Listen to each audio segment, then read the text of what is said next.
They changed the law, the rental, like landlord-tenant law, in the sense that they give tenants more power and more rights than the landlord.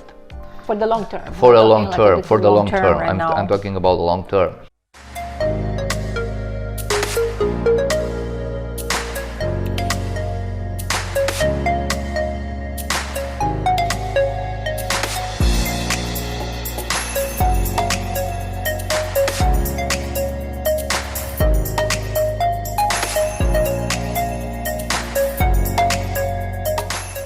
How about investment, Marius? Because people are always, I think this is not new, but what can you tell us about investments, like property investments? Of course, we're not talking financial investments or I don't know, other type of, but in properties.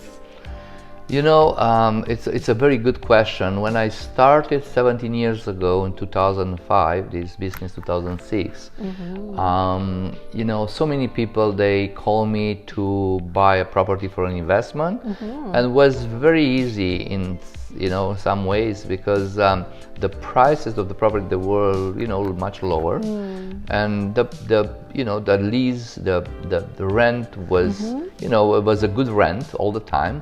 And most of the properties, they had a positive cash flow.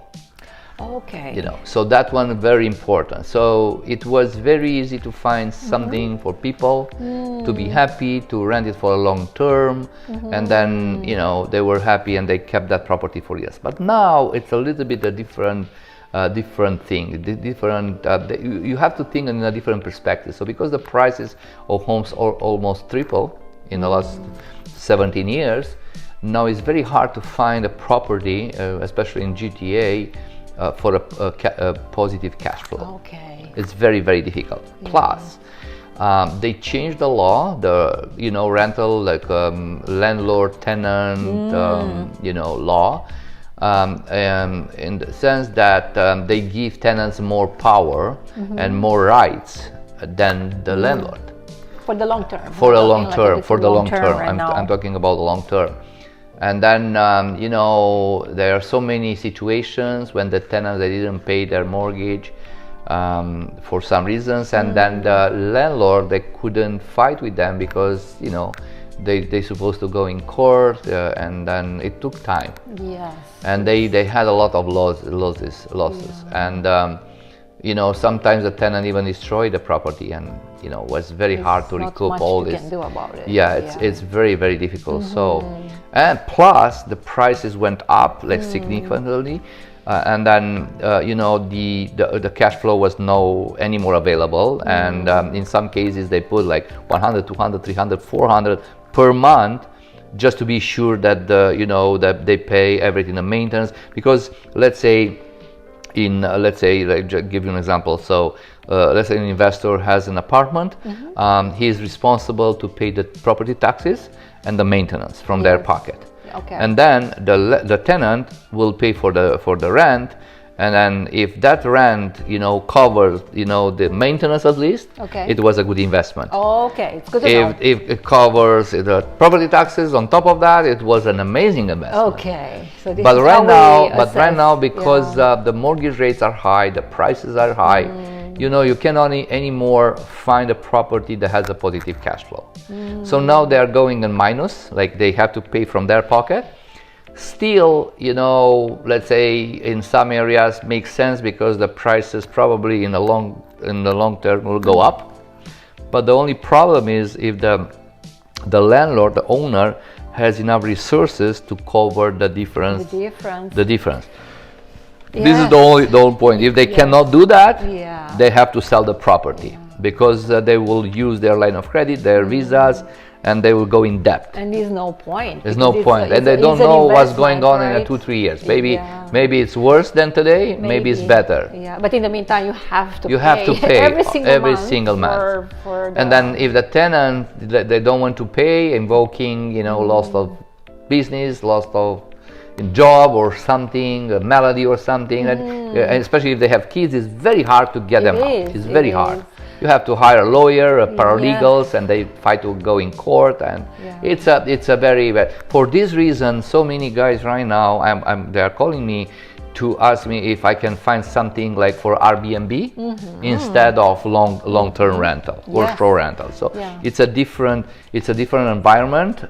Even for Airbnb, for example, the tenants, they don't have too many rights like in long term. So if they don't pay, you can like evacuate. Really. You can evacuate them at any time. It's like a hotel. You change the code.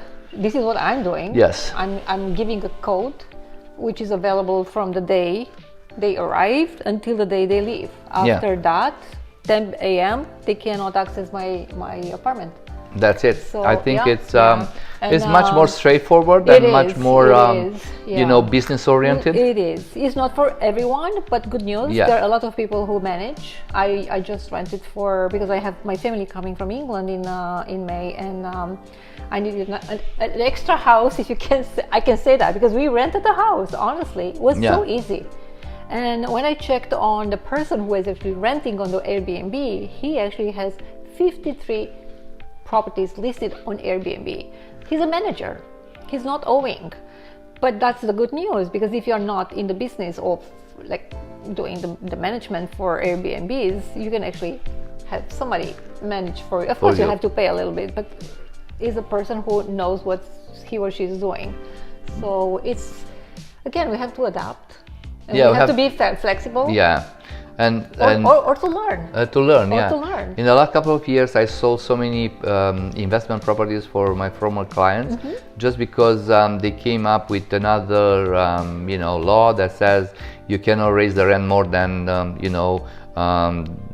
let's say the inflation rate. So usually think it's 3%. It's 3%. Each year is different. I think so you have to look on the website, and you can, But imagine if your, let's say, maintenance went up 10%. Oh yeah, they don't care. You cannot cover the 7%. Yeah. So for example, in Florida, you can, or another, in United States, in any state, I think you can raise the rate whatever you want just to cover your costs.